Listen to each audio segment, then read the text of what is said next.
Alright, so welcome back everybody, it's really good to see you. Today we're going to talk about 5 key areas that you need to take into consideration when we're planning a hike. If you enjoy the content of the video, make sure you hit the like and the subscribe button so you can stay up to date. So let's get going. So the first thing that we need to do when we're getting ready to plan for a hike is we just need to research the hike that we're going to be doing.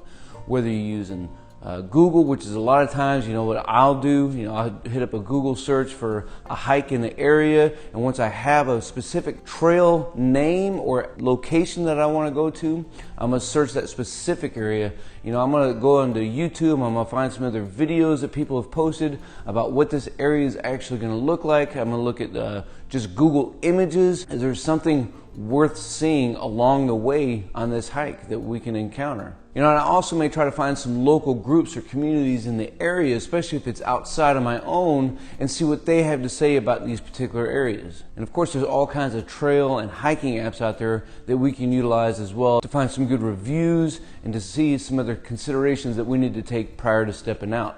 Is there fresh water out there that I can collect, or am I going to have to pack more water for the hike? And of course, I need to take into consideration things like terrain and weather.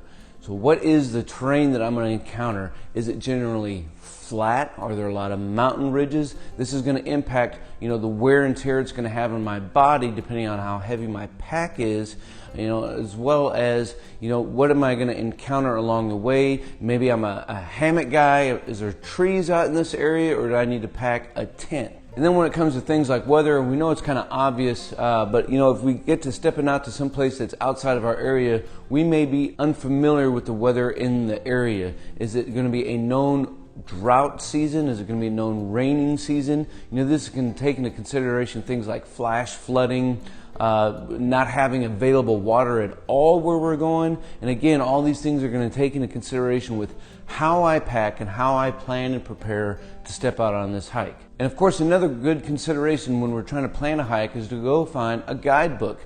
So we can go pick up a guidebook at a new bookstore, but my recommendation is hit up a used bookstore and try to find some that are cut on sale, because we don't need to go in debt as we're trying to plan for this hike. Man, and these guidebooks are chock full of great information about what to encounter on the trail, the steepness, the grade, the slope, the elevation, planning considerations specifically for that hike, and just all kinds of knowledge that we can put it back into our kit bag. And now that we know when and where we want to go on our hike, now it's time to turn on to step 2, which is to figure out what are the rules and regulations for the specific area of where we want to go. Maybe it's a national forest or national park. Maybe it's a state park. And so you need to get in touch with whoever's controlling and maintaining the land and understand if there's any permits that are required before you get up there. Are there fire bans or bear considerations that you need to take into consideration? Or maybe routes or trails are closed during the particular timeline that you wanted to head out. The other really good thing about getting in touch with who is managing the land is a lot of times that they're going to have maps available for you.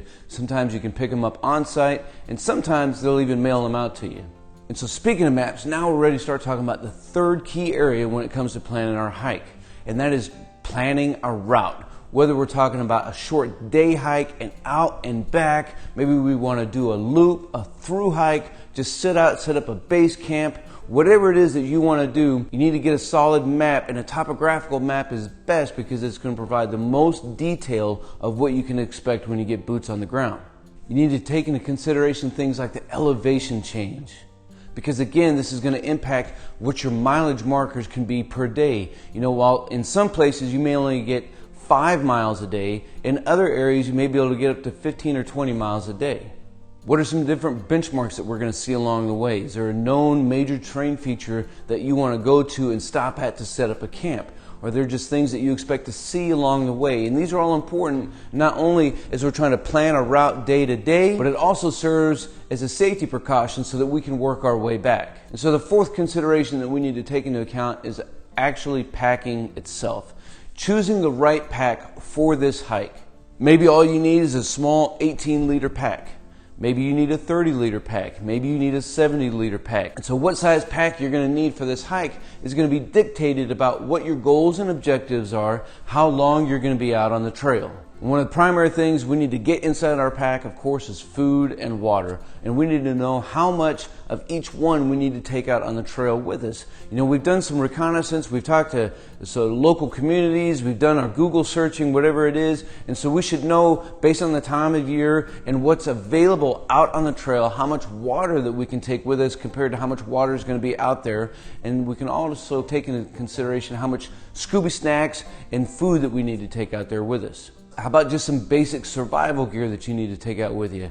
And when you're coming into all of this, especially if you're going on a longer hike, you need to take into consideration the total weight, because you don't want a pack that's going to weigh you down and cause for long days. What are your plans for how you're going to sleep and set up base camp? Are you going to set up a pop-up tent? You're going to sleep in a hammock out under the stars with nothing but a poncho overhead? Is there specific gear you need for your goals or your objectives for this? Maybe you're trying to go out and do some rock climbing, so you want to make sure you have all of your specific gear for that. And of course, you need to take out some basic survival skills so that you can take care of things like food, fire, water, shelter, and first aid in the event that anything should happen. And when you take into consideration all of these things that you're going to take out on the trail with you, you need to take into consideration, and so how much is your pack going to weigh? You know, this is going to dictate the wear and tear that we're going to put on our bodies.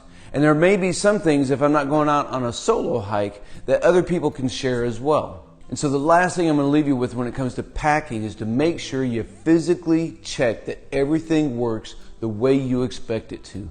Make sure you inspect its cleanliness. Make sure you inspect that it actually works and operates the way it's supposed to and designed to do. Don't expect your GPS to work if it's been sitting in your garage for the last 2 years and you haven't even checked the batteries. And my recommendation is to put everything in its own waterproof bag inside your pack. This keeps everything organized down inside your pack. When you need to reach in for something to pull out a clean pair of socks, it's right in there, and you know that that pair of socks is dry, because there is nothing worse than having wet socks on your feet when you're out on the trail. All right, so the fifth key area that we need to take into consideration when we're planning a hike are our final preparations. Get back on the internet and check the local conditions again before you step out. Maybe there's been some weather changes that have happened. Maybe there's a fire in the area that you weren't aware of because it didn't hit your local news. And of course, there's one other key thing that you need to do before you get in your car and you head out for the trail. And you need to take out a piece of paper and you need to summarize what your hike is. Is there a trail name for the hike that you're going out on? Make sure you start off with that. What is the date that you're actually getting onto the trail? And what is the date that you're back in your car heading back for the house? Write down the local ranger station or authority numbers who takes care of that property. Include a map if you have one, and give all this information to somebody that you know and you trust. Because when that date and that time comes, when you said that you should be back in your car heading back home, they need to hear from you.